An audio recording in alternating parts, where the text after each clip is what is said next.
कराग्रे वसते लक्ष्मी कर मध्ये सरस्वती कर पृष्ठे स्थितो ब्रह्मा प्रभाते कर दर्शनम। नमस्कार दर्शकबिंद, डिवाइन एस्ट्रोलॉजी चैनल पर आपका हार्दिक स्वागत है। इस चैनल पर हम आपके लिए हस्तरेखा और मानव शरीर लक्षण के बारे में तमाम जानकारी देने के प्रयास करेंगे। हमारा उद्देश्य केवल जानकारी हेतु है, किसी जाति, संप्रदाय और धर्म से हमारा कोई संबंध नहीं है।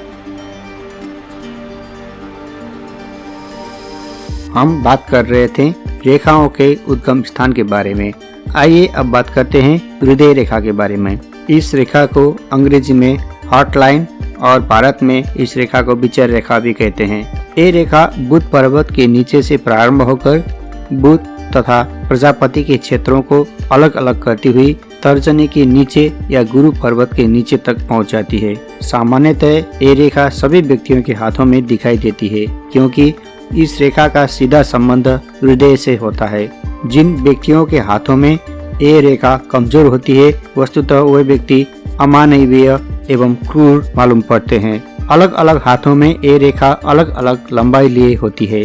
किसी हाथ में ये रेखा तर्जनी तक, किसी हाथ में मध्यमा तक, तो किसी हाथ में अनामिका तक ही जाकर समाप्त हो जाती है। कुछ हाथों में ये रेखा गुरु क्षेत्र को पार कर हथेली के दूसरे छोर तक पहुंचती हुई भी देखी जा सकती है, परंतु ऐसी लंबी रेखा बहुत कम लोगों के हाथों में होती है। आइए अब बात करते हैं सूर्य रेखा के बारे में। अंग्रेजी में इसे अपोलो लाइन या सन लाइन अथवा लाइन ऑफ सक्सेस भी कहते हैं। हिंदी में इस रेखा को सूर्य रेखा, रवि रेखा अथवा प्रतिभा रेखा कहते हैं। इस रेखा का उद्गम विभिन्न व्यक्तियों के हाथों में विभिन्न स्थानों में से दिखा गया है, परंतु एक बात सभी व्यक्तियों के हाथों में समान होती है, वो ये है कि इस रेखा की समाप्ति सूर्य पर्वत पर जाकर होती है। लगभग इस रेखा का प्रारंभ 30 स्थानों से देखा गया है, अतः रवि रेखा या सूर्य रेखा उसी रेखा को माननी चाहिए जिसकी समाप्ति सूर्य पर्वत पर होती हो। आइए अब बात करते हैं भाग्य रेखा के बारे में। इसे अंग्रेजी में फेट लाइन कहते हैं।